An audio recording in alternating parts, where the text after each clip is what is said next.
I have spent many years working on myself, and walking my path. I share what I can, along the way. If others wish to listen, or walk with me a bit, that's wonderful. That doesn't mean it's always easy for me.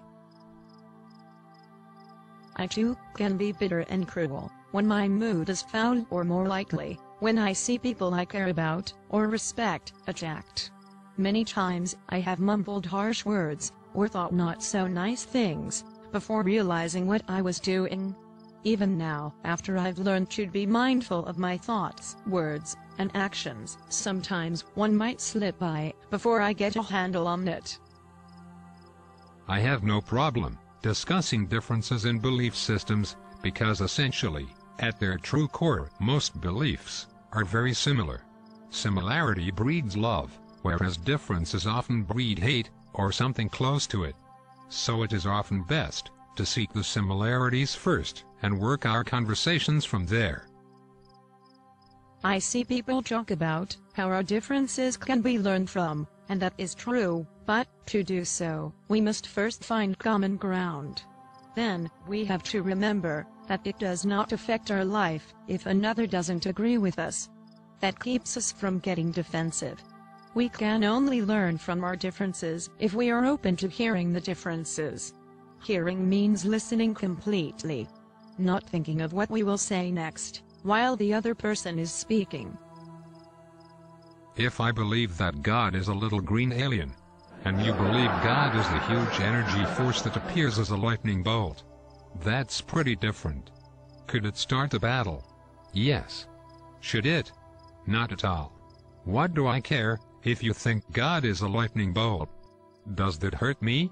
Or affect my ability to believe in my little green man? No, it doesn't.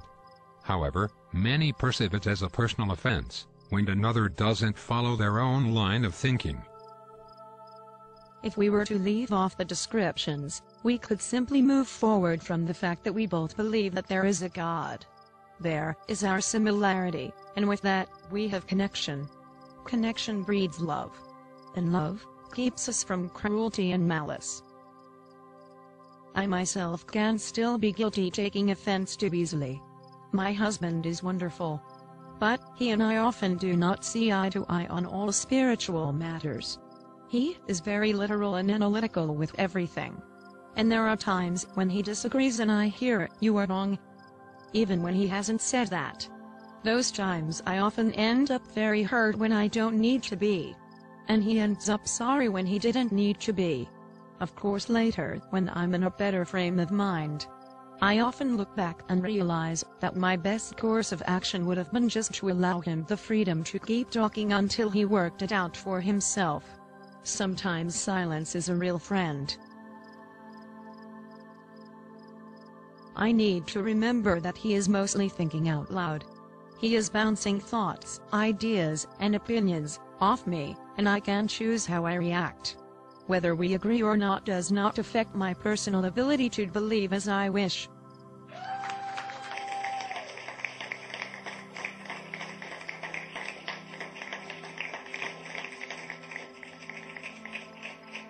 And even if someone did say the words, "You were wrong," that does not affect my ability to believe as I wish. For another to know I was wrong would mean that they know they're right, and I personally do not believe that to be possible while we walk here in the physical. Furthermore, if they truly were a great spiritual teacher or leader, then they would choose different words to help me find a higher truth. They would wish to approach me in love, not with negativity that would surely hurt me emotionally and shut me down mentally. My point is that we all have it in us to react on these strong human emotions that we have been given. Whether we do, and how we do, is a choice. So often I see so many who do not think before they speak. They simply react. And it ends badly.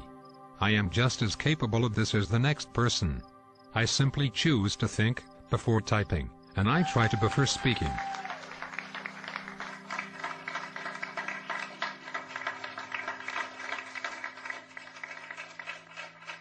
Another thing I see all too often is people who breed negativity in order to feed off its powerful energy. These are people who truly do not know how to connect with Source and receive energy on their own.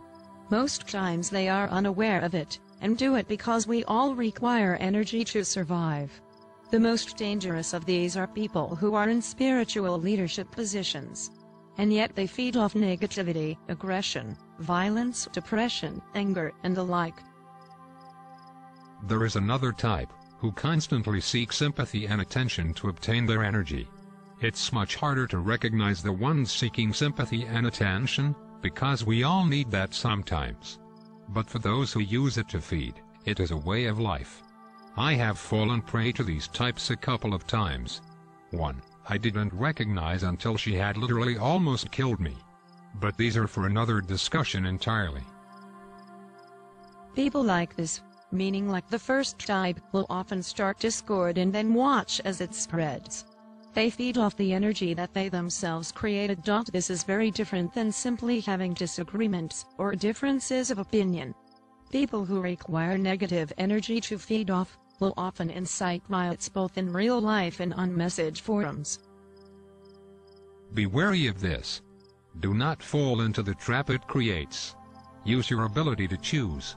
And think before you type or act. If you feel that you might say something cruel, or that might further the negative energy that is beginning to grow, stop. Whack away. Come back when your mind is clear, and then respond only if you feel you must. Once again, sometimes silence is the best answer.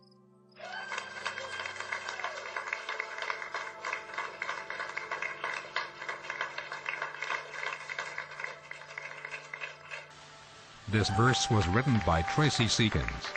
You can see more on her blog at sisterjinx.wordpress.com.